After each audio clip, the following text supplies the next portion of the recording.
Alright, so welcome everybody. What we're going to do now is give you a competitor's eye view of the course. Of course, we don't have any sheep or dogs with us now, but I'm walking out to the casting peg, which is just in front of me here, and there's a circle that the competitor stands in. So you can see straight up the ground in the middle of the high pro banners, there's a blue sign, and the sheep are getting let out just at that sign. So what you want to see when the sheep are coming down for your perfect points is the sheep come down in a straight line. So if they're over to the left or to the right a little bit, I still want the sheep to come to me in that nice straight line. And just around me here, there are some markers that are 9 meters away. So for that perfect run again, as the sheep come to me in a straight line, they'll be within that 9 meter arc around me, and they must come down my left hand side of the casting peg around the back, and just directly behind me there's a 9 meter marker called the balance point. The sheep must cross that line between the casting peg and the balance marker to be considered delivered, and then I can get on my way. So if you imagine the sheep have come down in that nice straight line, they've come around and they're delivered. So the next thing that I want to do is get the sheep settled in a nice area on my right hand side. So as they come around behind me, I might bring my dog in a clockwise direction to hold them up, because it seems today there's a lot of weight with the sheep wanting to run back towards their mates. So let's just pretend that I've got the sheep in a nice spot on my right hand side, and the next thing that I must do as the competitor is leave the casting peg on my left. If I walk around this side of the casting peg, I'll get called back, penalised 7 points, and now I'm wasting time on my run as well. So I'm going to leave the casting peg on the correct side, and we're going to go down the first Australian carry. So as we're walking down, ideal points would be the sheep are here all the time. If they go outside those markers to my right, to the left, that's going to cost me a point or more, depending how far away they run. Every 9 meters they run away, that's another point. So as I'm walking, I've got to maintain a steady pace. If I stop, I'll get a point.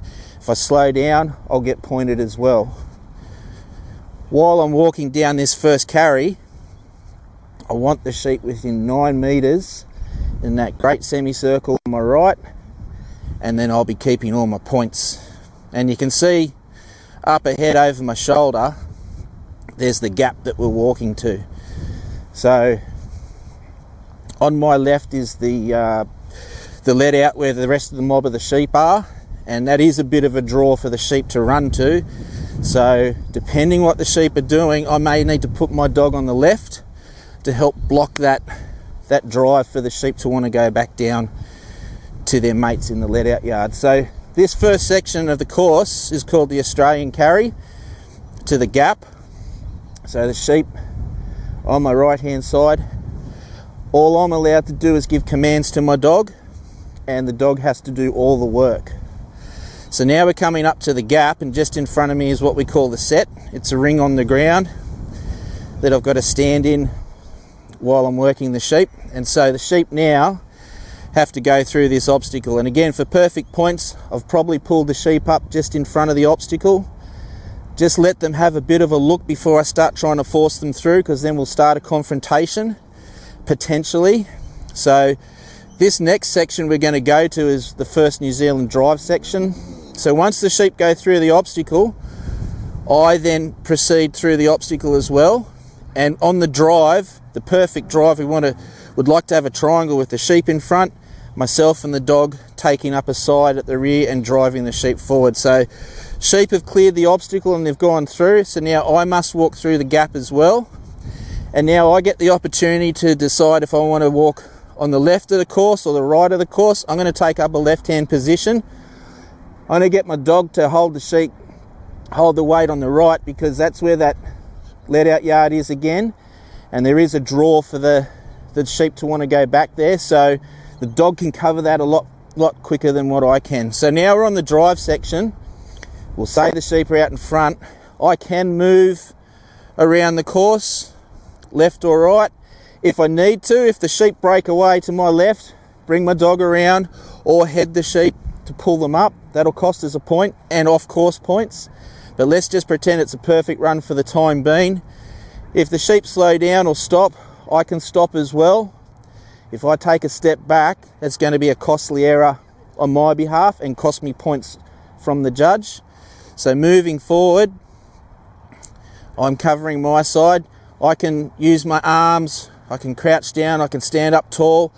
We want to keep on this part of the course now. It's what we call a 15 metre course. So these markers are 15 metres apart lengthways and widthwise. So it's a 15 metre box. So what we want to do is keep the sheep within 15 metres in front of me. If they go further ahead than 15 metres, it'll cost a point. But the other thing as well is I can change my pace on this section. So if the sheep are starting to get away from me, I can catch up to the sheep as well. So moving up, a perfect run would be aiming for the middle of the corridor towards the Maltese cross. And you can see a marker just where those peewees are on the ground. That's what we want to aim for. Those three blue markers are what we call the beginning of the free work area. So once all three sheep have entered that spot,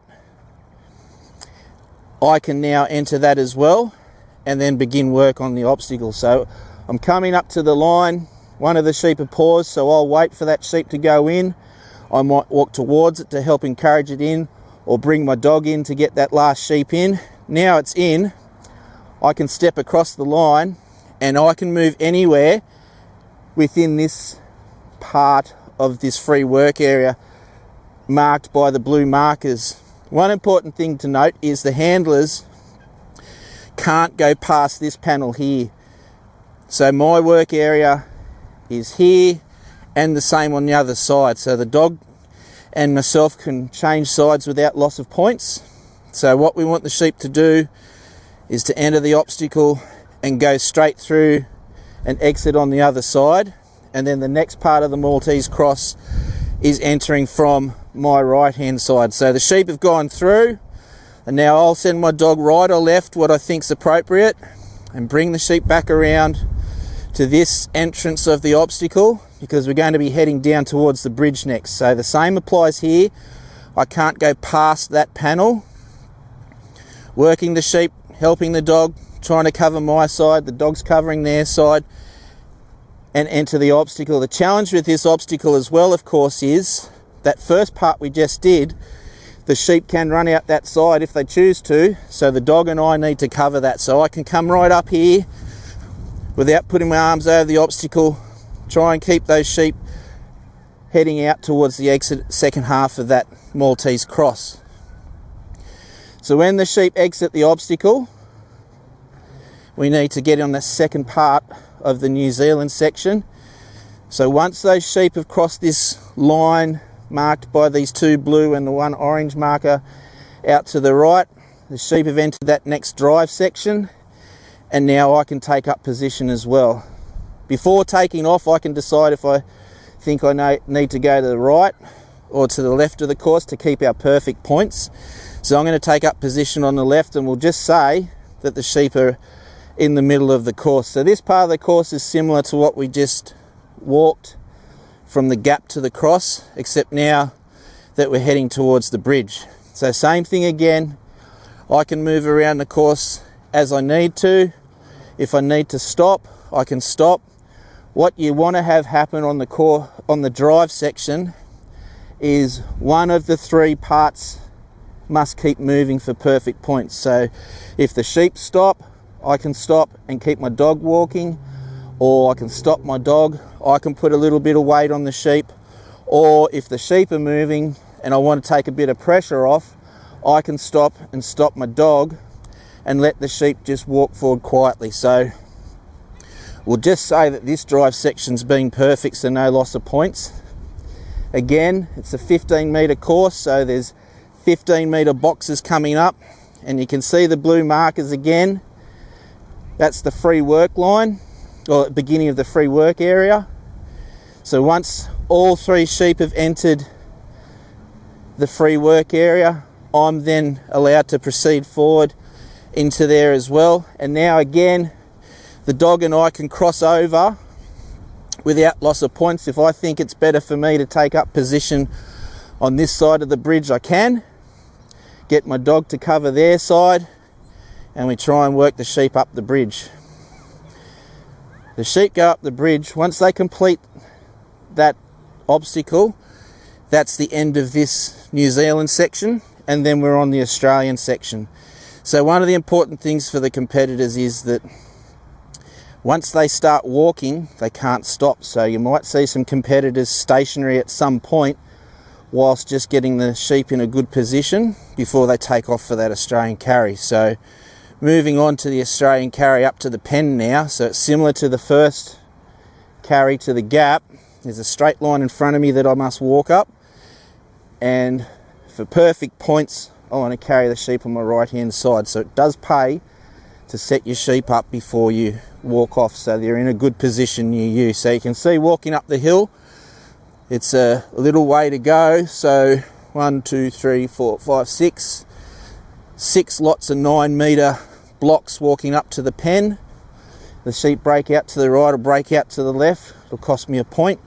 And like we said before, depending how far they go in 9 metre blocks away from the course, it'll be another point and another point. So you can see as well, looking at the flags, there's a fair bit of wind. You might even hear a bit of the wind on the microphone. First couple of runs of the morning was a little bit more still, but once the wind picked up, the sheep just changed a little bit. And moving into this afternoon, there's a bit of cloud coming over as well over our shoulders. So it may or may not rain this afternoon, but we'll have to wait and see. So getting closer to the pen, it's the same as the gap.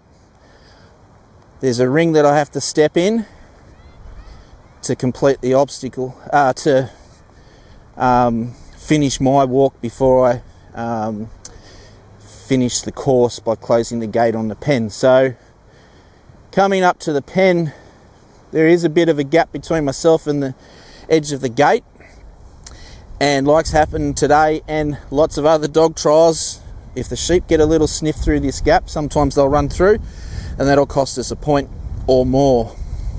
And when the sheep come to the obstacle, before I'm allowed to close the gate, where this gate closes, that imaginary line that runs across the ground, all 3 sheep have to cross that before I can close the gate. So I'll be watching the sheep, working my dog to get the sheep in over that line before I make a decision to close the gate. And you might see some competitors just pause for a moment with their dog out there holding the sheep in the pen, because they just want to know before they go to close the gate that the sheep are settled. Because once I start to close the gate, if a sheep runs out, I've only got that time that it takes me to close the gate to get that sheep back in. I can't stop walking. So the sheep are in the pen, they crossed the line, so I've decided to go. This gate has a wheel on it, so it makes it a little bit easier for the competitors to close. Got my dog covering the gap, and the trial's over. So hopefully that might give you a bit of an insight to what the competitors see, and we'll be starting round 2 for the Ted Gaby challenge at 1:30 this afternoon.